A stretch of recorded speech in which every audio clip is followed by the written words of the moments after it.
The sun had barely dipped below the jagged horizon when the stranger stumbled into Bear Ridge Ranch's corral, her silhouette a ragged whisper against the golden sky. Her skirts were torn, and one boot lay abandoned in the dusty dirt. He knew by the faint crunch of her ragged breathing that she wouldn't last the night out on the plains. But in these parts, kindness could cost a man his reputation or worse.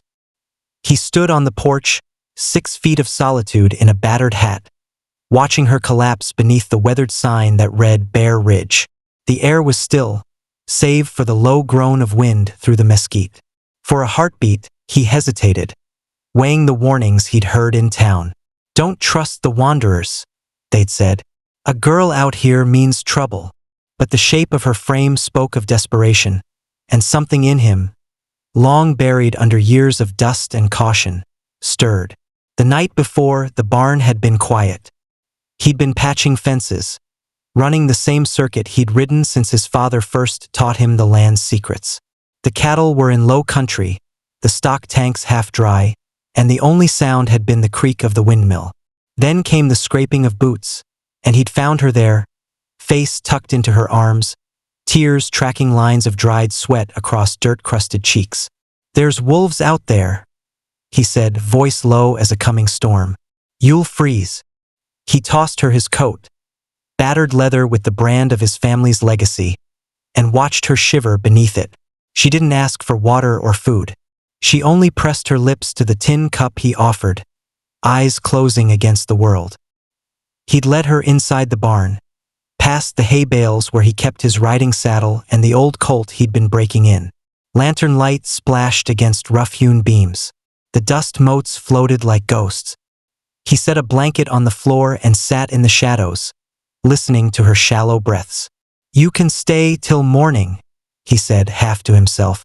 The words felt foreign, like he'd borrowed courage from strangers. She looked up then, eyes too big for her sunken face, and nodded once. No name, no plea, only trust, raw and unguarded. But trust in these parts was a gamble. He remembered the night his brother fell under a lynch mob's torch, rumors of stolen horses twisting truth into poison. He'd sworn then to keep his mercy close, hidden behind the barreled silence of his own resolve. Yet there she lay, a living question he couldn't ignore. He rode out at first light to check the herd, heart heavier than any saddlebag. The prairie spread before him, endless sea of grass rippling under a pale sky.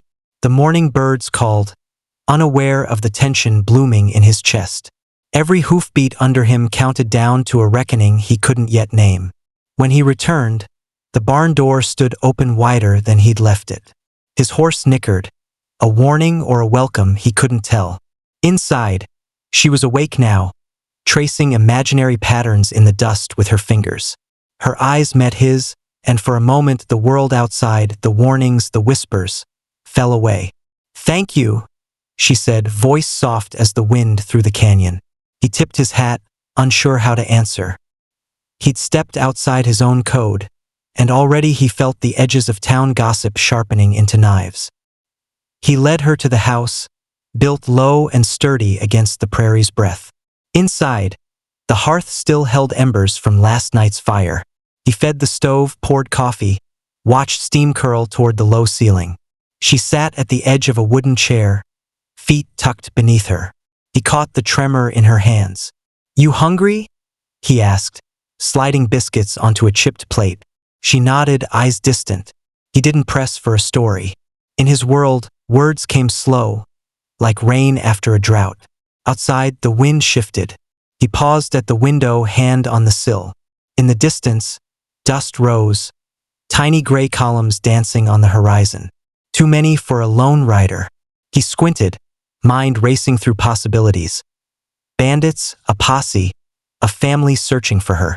Whatever it was, it would reach Bear Ridge before midday. He turned back to the table. She ate quietly, biscuit crumbs falling like tears between her fingers.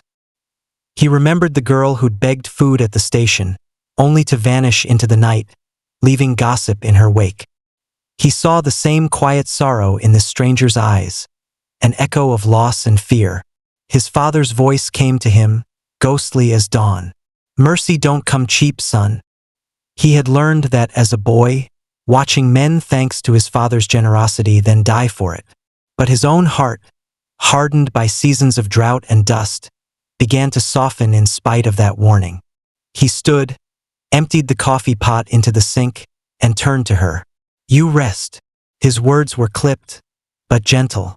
I'll see what I can do come daylight. She nodded, head lowered. He left her then, walking past sun-bleached chairs on the porch, boots scuffing the boards. The morning sun climbed higher, burning away the chill, but not the unease in his gut. He walked to the barn to saddle his horse, eyeing the open door. He wondered how many stories began with a single night's mercy and ended in tragedy. He tapped the saddle, inhaled the smell of oil and leather, and remembered why he'd come out west. For freedom from the past's cruel reckonings. He slid into the stirrup, paused, listening. The barn was silent, except for the faint echo of her heartbeat, slow and steady on the floorboards. He grabbed the reins and headed for town, the decision weighing like a brand against his ribs. Every man in Eagle's Bluff would have something to say about the stranger at Bear Ridge. Every woman would clutch her shawl tighter. The preacher would whisper about sin, the sheriff about his duty. By the time he'd reached the main street, the horseshoe prints of his own uncertainty were all over his conscience. He dismounted, tied his horse, and stepped toward the boarding house. He needed to buy time, find a reason, any reason, to keep her safe. He prayed the lawman behind the desk would show mercy, too. But as he opened the door, a hush fell in the room. Men and women turned, eyes narrowing. He felt their stares, the weight of their questions before they were asked. He cleared his throat, heart thundering. I need to speak with Sheriff Callahan, he said, voice steady, though his insides trembled. He kept his gaze low, hoping to spare her shame. Outside, the wind kicked up dust, swirling rumors at his heels. In his mind, he heard the distant echo. Mercy comes at a cost, and tonight that cost would come due. He walked back to Bear Ridge under the weight of every whisper in Eagle's Bluff. The morning sun lay pale over the prairie, as if unwilling to watch what was coming. On the porch, the stranger sat, shoulders hunched, hands twisting the hem of her skirt. She looked up as he approached, eyes wide with hope or fear. He nodded once, then led her inside without a word. By midday, word had spread. A man at Bear Ridge had taken in an outlaw's widow. Some said she was the sister of a bank robber. Others claimed she'd poisoned her husband to collect on his bounty. In the post office, old Mrs. Thompson spat tobacco juice at a tattered wanted poster. That girl's kin to nothing but trouble, she told the clerk, voice as sharp as broken glass. You mark my words. Bear Ridge is a fool's haven. He unloaded 2 saddlebags of flour and coffee beans by the kitchen table, setting them down gently so she wouldn't mistake his caution for cruelty. She watched him, silent, expression carved from grief. He placed a tin cup in her hand. She drank deeply. The rising steam swirled between them, fragile as trust. Outside the window, his neighbor Travis Cole leaned on his fence rail, arms folded. Travis had served under the same flag in the war and returned with more scars than medals. He studied Bear Ridge like it was a crime scene. When their eyes met, Travis spat into the dirt. Saw the sheriff's boys riding past your place, he said. They're looking for her. Best you send her off, Bear. Ain't worth the trouble. Bear met his gaze, jaw clenched. She's hungry. She's hurt. He tapped the side of his boot where fresh stitches marked a gash above his ankle. Been on the run. Needs a night to heal. Travis snorted. Ain't the government's business you nurse an outlaw's kin. She belongs in Eagle's Bluff jail or worse. The air between them wavered, heavy with accusation. Bear turned away, chest tight. He grabbed a cloth from the peg and handed it to her. Clean your cut, he said quietly. Travis shook his head and rode off, dust pluming before him. Bear watched until he disappeared over the ridge, then faced the stranger. Her leg was bruised, ankle swollen. He knelt, dipped the cloth in water and pressed it to her wound. Her breath hitched, but she made no sound beyond a quiet acceptance of pain.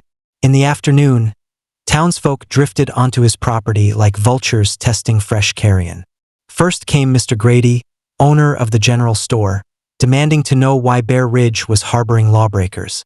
Then came the schoolteacher, gentle Miss Albright, whose soft voice carried moral condemnation.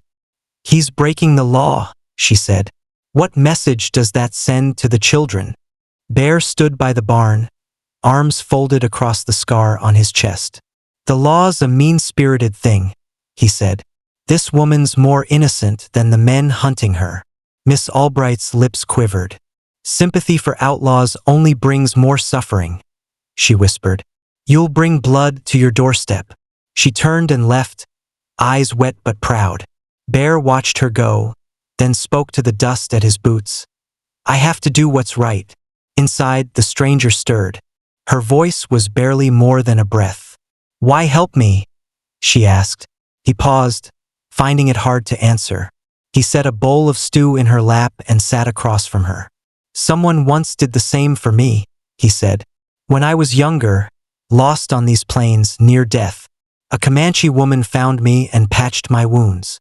He touched the brand on his shoulder, faded lines of a tribal mark given to him in gratitude.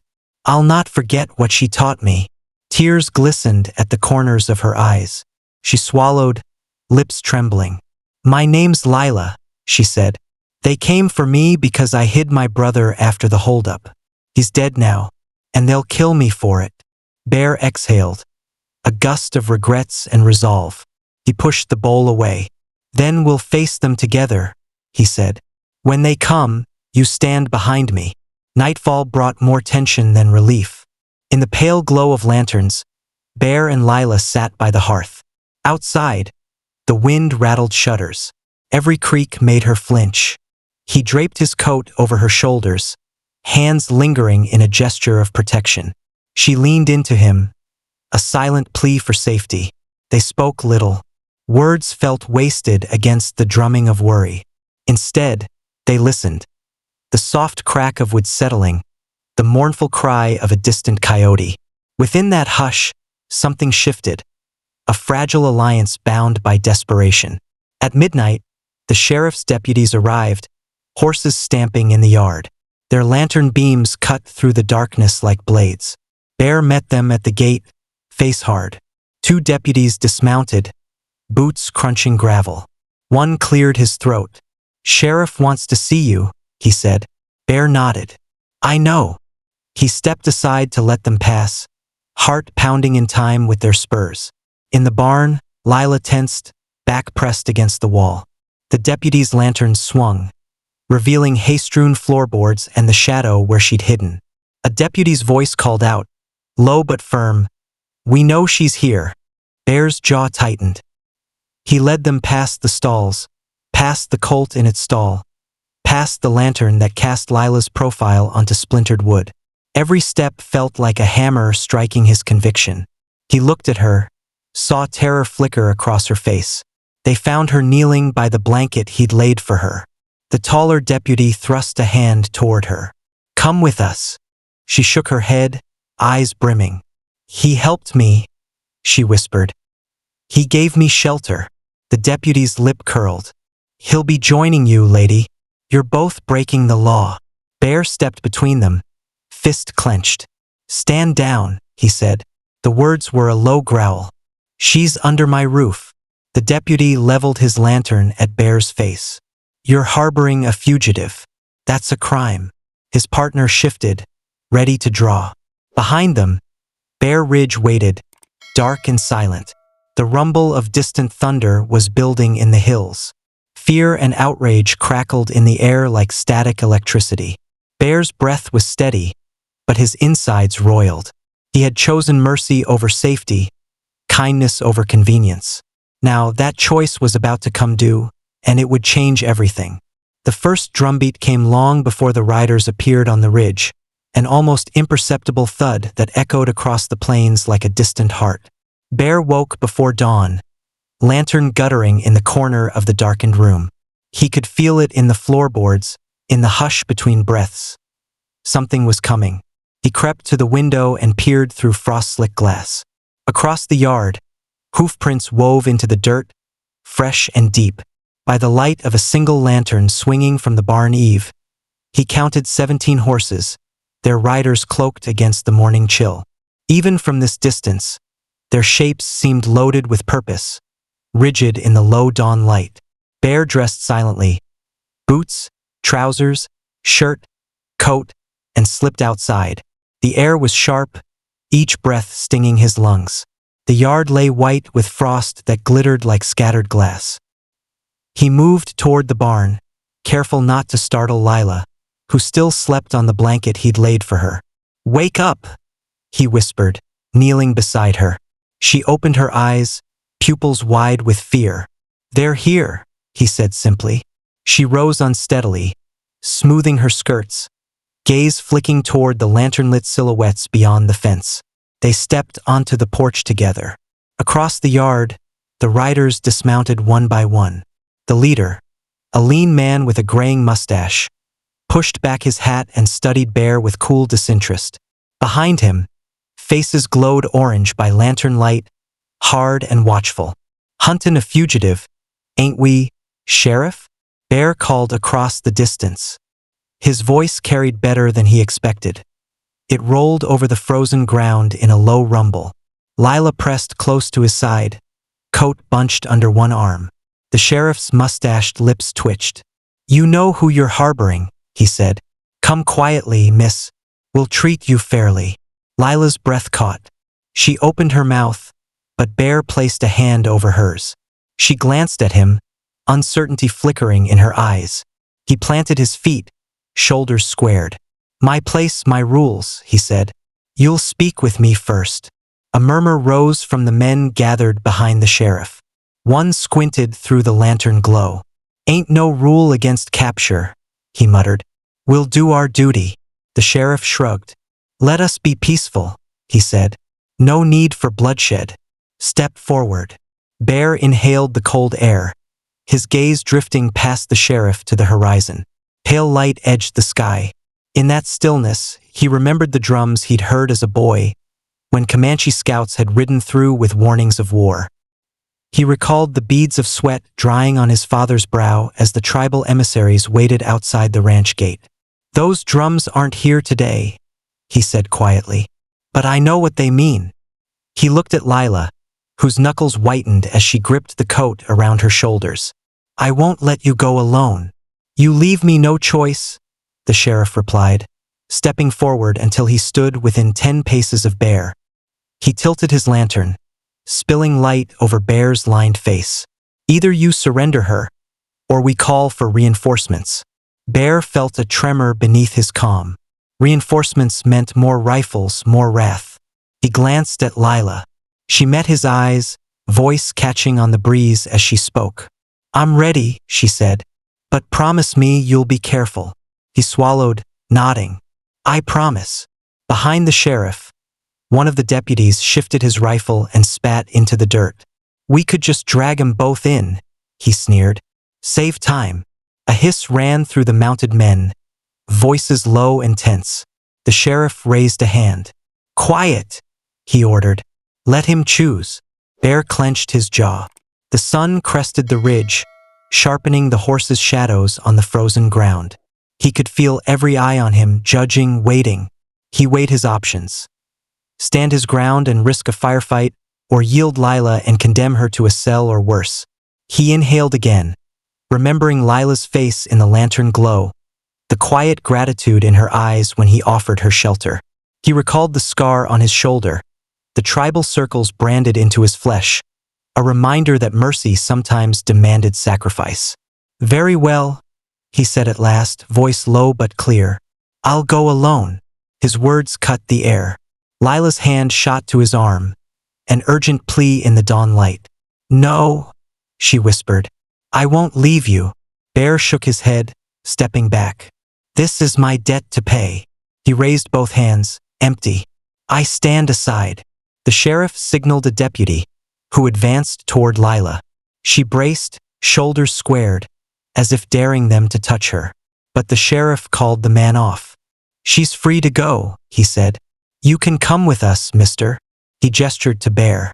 Bear swallowed, heart pounding like the drums of old. He took one step toward the sheriff, then halted. He hesitated, glancing at Lila, at the silent horses, at the rising sun that promised both hope and heartbreak. The sheriff waited, impassive. Around them, the frozen ground held its breath. Bear squared his shoulders and looked the sheriff in the eye. You'll find me at the jailhouse by noon, he said. But if any man raises a hand against her, you answer to me. A murmur of approval rose among the mounted men. The sheriff inclined his head. Understood. Lila exhaled, shoulders sagging for the first time in hours. Bear reached out, brushing a strand of hair from her forehead. His touch was steady, a promise of protection even in surrender. The sheriff nodded to his deputies. Mount up. We ride. As they gathered their horses, Bear took a final look at Bear Ridge Ranch, the barn where he'd offered sanctuary, the porch where he'd stood his ground. Then he turned, lantern in one hand, boots crunching the frost, and rode into the uncertain dawn that held his fate, and hers, together. She found him in the back cell of Eagle's Bluff Jail, shadows pooling at his feet like spilled ink. The walls were low and thick, built to hold men whose worst sins had bled through tongues and barrels. Yet here he was, hands clasped in his lap, back straight as a rail fence. Dawn light filtered through a slit of a window, painting him in half light, half hope, half guilt. Outside the bars, Lila stood with the sheriff's lieutenant, a tall man with tired eyes and a heart that had hardened under too many long days. He cleared his throat when he saw her, as if unsure whether to keep her with him or turn her loose. Behind them, two deputies leaned on their rifles, restless. Miss Lila, the lieutenant said. His tone was polite, but there was steel behind it. You can leave now. This is Bear's matter. She shook her head. The wooden floorboards creaked under her boots. She took another step forward, brushing her skirt free of dust. I'm not going anywhere, she said softly, voice steady despite the tremor in her chest. Not until he's free. The lieutenant glanced back at the cell door, where Bear watched without a flicker of impatience. He opened his mouth, then closed it. Behind him, the deputies exchanged uneasy looks. Lila pressed her palm against the bars, fingertips curling around the cold iron. She caught Bear's eye and nodded once. He rose and moved closer, footsteps muted on the stone. Their eyes met through the bars and spoke a language older than words, one of trust that had been forged in the night's shelter and tested by morning's betrayal. The lieutenant shifted, clearing his throat again. Miss Lila, you understand I can't simply ignore the law. She held up a finger, stopping him mid-sentence. You don't understand him, she said, voice rising. You don't know what he did, what he risked. She turned and faced the deputies fully. You all think I'm a criminal. You've heard tales about me. But the truth is simpler. I was lost, alone, and nearly dead. She paused, letting the words sink into the chilly air. A deputy spat on the floor. The lieutenant's jaw tightened. Lila took a breath and continued, softer this time. He saved me, gave me food, clothing, rest, and dignity. She glanced back at Bear, who leaned against the far wall, watching like a man on trial for his own heart. He didn't ask my name, my story. He only saw a person in need. One of the deputies, a young man whose uniform was still too clean, shifted his weight. His gaze flicked between Lila and Bear, curiosity stirring behind his hardened eyes. Lila caught that flicker and seized it. Ask yourself, she said, turning to the lieutenant. If it had been your sister or your daughter, would you have turned her away? Would you stand by and watch her freeze on the prairie? The lieutenant's shoulders slumped. He looked at the ground, boots tracing erratic lines. The other deputy straightened, doubt creeping into his stance. Lila pressed on before they could regain their composure. The law is meant to keep people safe, she said, voice gaining strength. But when it blinds us to mercy, it becomes nothing more than another weapon. She met each man's gaze in turn, unflinching. He risked his life for me. He never asked for thanks. He never sought reward. He only did what was right. A hush settled over the cell block. The lieutenant's grip on his hat loosened. One deputy looked away, discomfort etched on his face. The other shifted his rifle from one shoulder to the other, indecision heavy in every movement. Bear spoke then, voice low and calm. "I'd do it again." He stepped forward, gentle as a whisper. "I couldn't have left her out there. Not when wolves roam these plains by night, and men roam by day." Lila's eyes glistened in the dim light. She pressed her hand on Bear's, fingers slipping between the bars to meet his. The lieutenant watched, silent, as something unspoken passed between them. Something that cut through duty and replaced it with humanity. The young deputy cleared his throat and stepped away from his rifle, heels clicking on the flagstones. "Sheriff says he wants to see this for himself." His voice was tentative, almost hopeful. "Maybe there's more to this story." The lieutenant glanced at the cell door, then back at Lila and Bear. He nodded, decision settling like dust.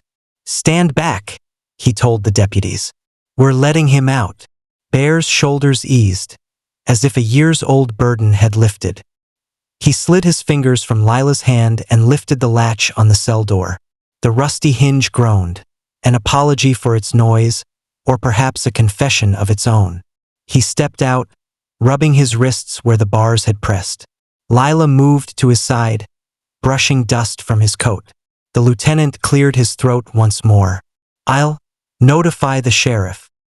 He hesitated, then added quietly, "I understand now."